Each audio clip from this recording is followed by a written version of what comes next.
What's up, everybody? Welcome back to a breaking announcement, breaking news here on the UFS Universus front. My name is Tam, and I'm joined by James. This is TCG University, and what we're going to be doing is talking about the erratas that happened in our time Right now. 2 minutes ago. James, before we jump into the erratas and possible bans, no bans, spoilers. Yes, How do you spoilers. feel about the erratas overall? So most of them were functional. Half of them were functional erratas, and the other ones I'm super okay with. I'm so happy. We'll They're talk so about it good. more in detail later. So we're going to talk about the functional erratas very first, starting with healing powers. So healing powers originally said R destroy after your opponent adds one or more cards to the momentum during the combat phase. Discard the added cards. Your opponent may add the top card of their deck to their momentum during the end phase. They just changed it. They changed that last sentence to your opponent may add the top card of their deck to the momentum at the start of the end phase. Yes. Just making it to where it functionally reads correctly. Still super relevant, very fine card. Just clean up the text just a little bit, but make sure, don't be confused. At the start of, that's where it goes. The next one is Spirit Sword Thrust. They changed it from Kuwabara E, add one foundation from your hand to your staging area face down, to your staging area face up or face down. They changed it to Kuwabara E, reveal one foundation from your hand and add it to your staging area face up or face down. So let's talk about what this means relevance-wise. So the reason this was changed, for all you people at home who don't know, it is possible for you to easily lie to your opponent and say, this was a foundation, and place an attack face down in order to help you build. I don't want this foundation face up. I'll put it face down. So it was just hey, let's just not convince people to cheat. Yeah. Let's not make cheating a viable option. Have you thought of another way to abuse this new rule? No, not yet. Is there a water character that wants you to reveal foundations out of your hand? Yeah, sure. It works with Maitland's stuff now. He got a buff. Woo! I'll reveal this card, give it a speed, and place it into my staging area, and then pick it back up. So here's what you can do. Hell yeah. Tell me what you can do. We're gonna spin off a little bit and not talk about the erratas. I'm down. We're gonna talk about not Humanity Century, but her other foundation, Trusted Keeper. Yes. I'm going to add this up and commit that foundation. I'll reveal it. My attack gets I think it's speed. It's one speed or damage. It's the one that's not Humanity Century, and then I'll add it back in face up. I'll add it back to my hand and commit another foundation. Yeah. I'll stun 2, give it like a speed or a damage. Yeah. That's pretty rad. And then in addition, with it being Spirit Sword Thrust, we can lift face downs and then give it XX. Yeah, that's kind of neat. That's kind of neat.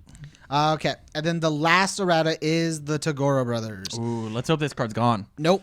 After an ability is played on an asset or foundation, cancel its effects and destroy it is the original ability. It is now after an ability is played on an asset or foundation, cancel its effects and destroy that card. They said there were some issues with destroying the ability being misread as that and not as destroying the foundation. I don't see that as ever happening, but as veterans, I can totally see that. As a new player into the game, I could totally see somebody who is unfamiliar with our vernacular when it comes to card games being like, "Oh, you destroyed the ability," as opposed to whatever.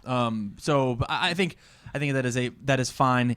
My issue with this is that it didn't change anything effect-wise, if that makes sense. All it has done is clarified where it goes, but in order to get that clarification for a new player, they have to have this site. Yeah. So it's a little column B, but I appreciate them caring about the game enough in order to make sure that the erratas happen.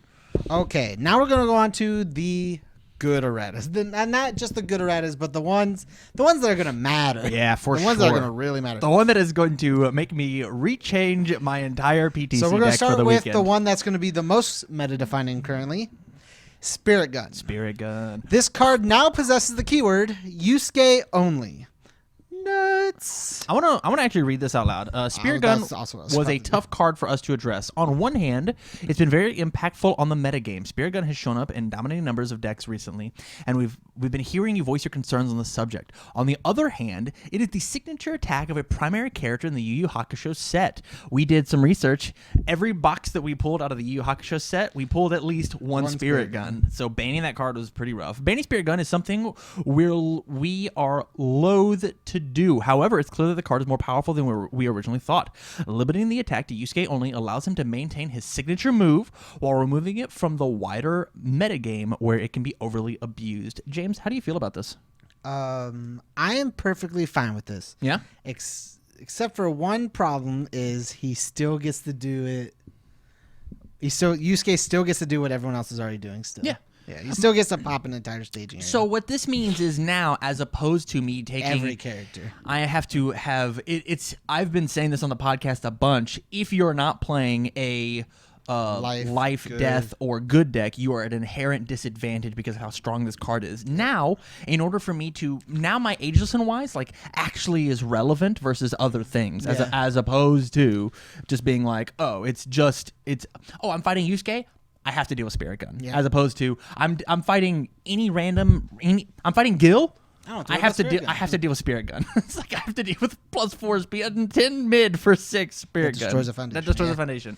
Cool news is I don't have to add this to my deck anymore. You were demanding that I add this to my deck, and I didn't want to. You're gonna be playing Yusuke now, so oh no.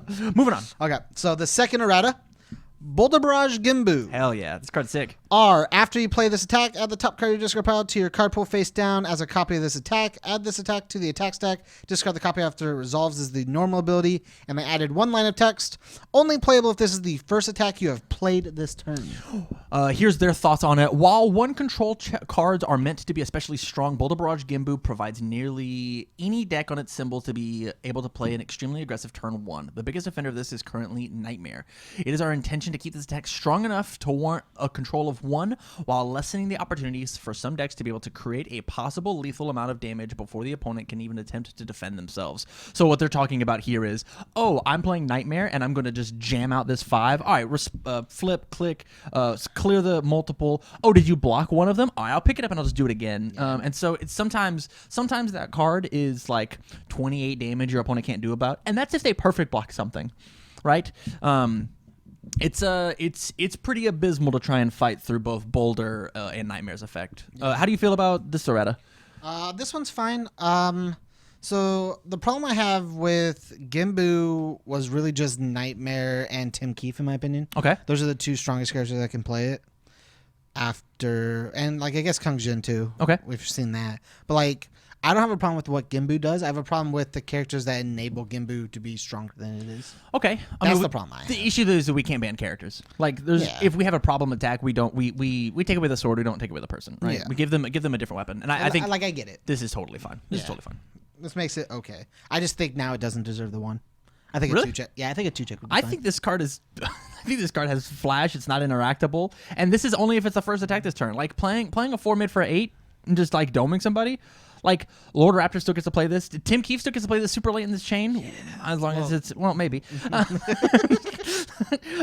It's like hell. Nightmare still wants to play this on turn 1. The issue is now I can't double up. You don't I have to can't play the triple up. response. You can still play them. You can only play the response. Yeah, that's true. That's so true. If you want to, you can still play. Well, it. no. Yeah. Only. Yeah. Right. So you can still play the attack. You just don't get the multiple. Respond. Yeah. Yeah. That's what I'm saying. Is as opposed to doubling up every card, the first one that you play is doubled up, and then the rest of them are still 4 mid for 8. Still, I think that's a 2-check now. Still crazy. I think it's a 2-check now. 1-check. That's just my thing. It's a good thing you're not in charge. Moving on. Tim Keefe 2-dot. Speaking of which, the original abilities are after you make a check to play a card with a higher printed difficulty than the last card in your card pool, it gets +2 to that check. The new ability is R twice per turn. This ability has, since its release, created a situation where Tim Keefe 2 players effectively ignore a game mechanic entirely. You don't say. This has been proven a far too powerful ability when used in an unlimited capacity. For this reason, we have decided to limit his response to twice per turn. Thoughts? I think this is fine. This is super fun. So I have a tier list video coming out later this week at time of recording. Mess up your tier list? It does a little bit because of how I described as well. As bad Tim Keefe? He was bad Tim Keefe. Now they're actually comparable because Aswell does something slightly different, right? Yeah. So like Aswell is going to be doing this discard to do this thing and blah blah blah, and I think depending on how you build the deck, I think Tim Keefe is still just as strong. I think Tim Keefe is still just as strong. Like I think the power flip deck still gets to build in 4. he went from an asterisk S tier down to an A, maybe A plus, right? Yeah. I think that's all it is. All it is Dropping like things out of later. danger He's range. really good early game. Later in the game, he's just not as strong. He's playing regular Universus. Yeah. Like that's just how it is. Was that it? Yeah, that's everything. What are your guys' thoughts on these erratas? No bans? Question mark. What's your thoughts on that? Let us know down in the comments down below. We're gonna be up all night to checking out. So from all of us here at TCG University, stay learn. Get learned. Ben learn. See you guys. See ya.